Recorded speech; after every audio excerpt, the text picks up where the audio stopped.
Πάμε να σου πω ακριβώς τι μαστολίκια κάνουμε στο σπίτι. Ναι. Λοιπόν, ξεκινάμε από υδραυλικά, ό,τι χρειαστεί, ηλεκτρολογικά, ό,τι χρειαστεί.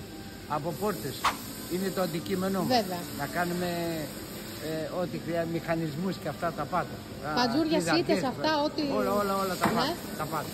Το μόνο πράγμα που δεν με έχει δείξει ακόμα μπροστά μενός μου, τις σίτες που είναι η φυσαρμόνικα. Τις φυσαρμόνικες. Ναι, τώρα μαθαίνω τη φυσαρμόνικα. Τώρα εκπαιδευόμαστε. Ναι, σε όλα τα άλλα να πούμε. Στο σπίτι τι σίτες έχετε?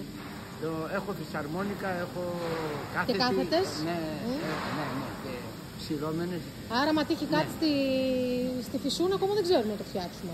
Εκείνο θα φωνάξω τον κύριο Πετράκη, το φίλο μου. Ναι, βέβαια.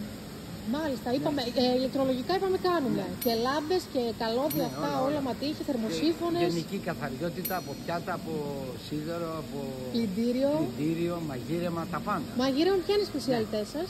Η σπεσιαλιτέ μου είναι να κάνω μουσακά. Δεν λένε για μουσακά που κάνω. Σοβαρά. Ναι. Να κανονίσουμε δηλαδή μια μέρα εδώ, να μαγειρεύσετε στις Ιάδες να μας φέρετε. Κάνω μουσακά βέβαια. Δεν με τρελαίνει. Α, και εμάς μας τρελαίνει. Έχει διαδικασία, δύο σχέδια. Ένα είναι να τα τηγανίσει και ένα είναι να τα ψήσει. Και μετά πολύ πλήσιμο έχει. Ναι. Δεν πειράζει το πλήσιμο. Πολλά αν πας καλά, αν περάσεις καλά, το πάνε είναι η παρέα. Ναι. Αυτά που είναι μικροπρέπειες, ποιος θα πλύνει τα πιάτα, ποιος θα σιδερώσει και ποιος θα πλώσει τα ρούχα. Αυτά πρέπει να γίνονται όλα μαζί ενιαία, χωρίς δεύτερη κουβέντα. Έτσι είναι. Ειλικρινά ακριβώς σου μιλάω με αυτό το σκεπτικό. Είναι πάρα πολύ τυχερή η γυναίκα σας που σας έχει. Ντρέπομαι να πω τη γυναίκα μου, τώρα είμαστε 40-42 χρόνια. Είχε τη μητέρα μου. Ότι αυτό το φαγητό δεν μου άρεσε. Μπορεί να πάω λιγότερο, αλλά πάντα θα πω γεια σου κεράκι. Και από αυτούς μαθαίνω. Πάω και μαθαίνω. Βέβαια.